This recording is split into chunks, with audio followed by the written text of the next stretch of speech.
Welcome. This video explains how to obtain interest accumulated or accrued when we calculate present value from a future value. So for example, let's recall the previous table here. We had different future values. Future value at period 5 is 161.05, period 4 is 146.41, period 3 is 133.1, period 2 is 121, period 1 is 110, and period 0 is 100.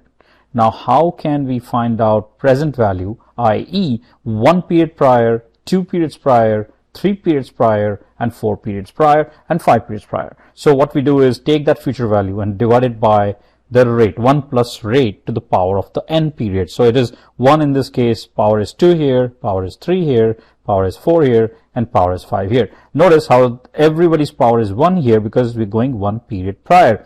Everybody's power is 2 here because we're going 2 periods prior, and so on and so forth.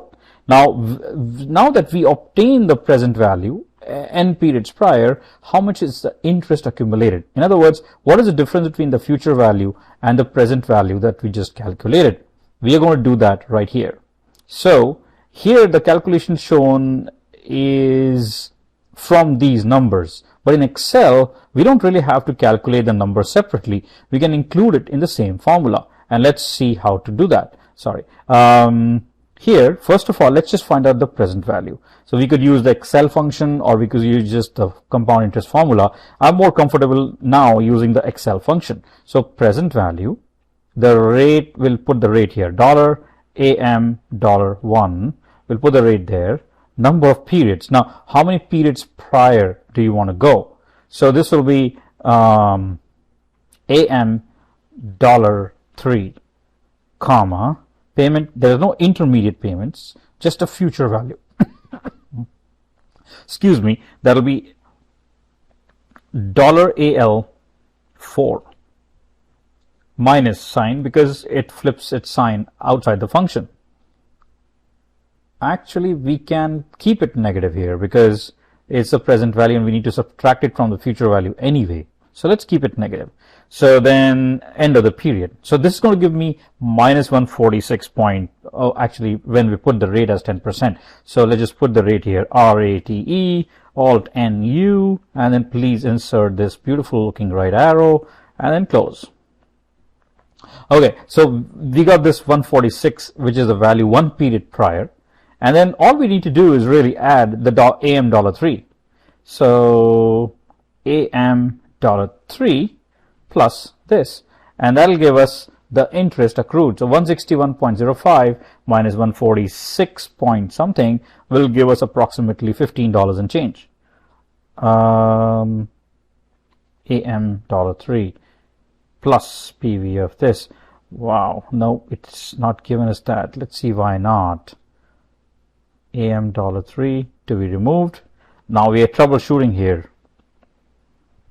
Okay. Oh, AL. I apologize. AL $3 4. No, it's $AL 4. $AL 4. So AM $3 was the period, so we didn't need that. Now it's going to be 161.05 minus 146 and change, so 15 and change, 14, right? And so the next one is, here we'll have 133.1 and the difference will be 13.3, and if I just do Control D, that's what I'll get. The next difference will be 12.1, there it is. The next difference will be 11, the last difference will be 10. Excel is so powerful, it just gives these numbers automatically, just if we fix the correct cells. So now I'm going to copy this like that, and like that, and like that, and like that. So these are all the interest accrued. So there is another way we can find it, and that is take that and we just take the difference. So Shift Control 1, Control D, 4, 3, 2, 1, 0. Now we need to find the difference. So equals AD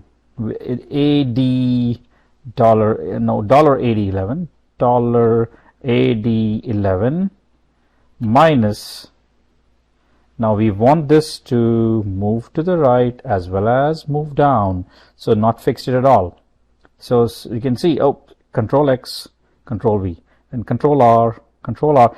Let's compare this with the top. See, these numbers are exactly the same as here, 40.05, 40.05. So the beauty of Excel is, Control V, the beauty of Excel is that once we type in the correct formula, we can automate the whole process. Nope, that's nothing, that's a 0. So 10, 11, 21, 12, 23.1, 33.1, and so on. So you can see that these numbers are exactly identical, like here. To give you a perspective, let's color code them. So green is here, here. Make this maybe blue, and blue. Then make this maybe orange, some sort of orange. It's a terrible orange, apologies for that. And then that, and then make it some sort of red. That red is too deep, so just a lighter shade of red and red. And finally some sort of gray and some sort of gray. So you can see these color coded cells match. And so what we've illustrated here is taking the difference of the actual values as well as just taking the formula from first principle will yield the same result in order to calculate the interest accrued if the present value was n periods prior. And that is the illustration mentioned here in this table 5.2b3. Thank you for listening.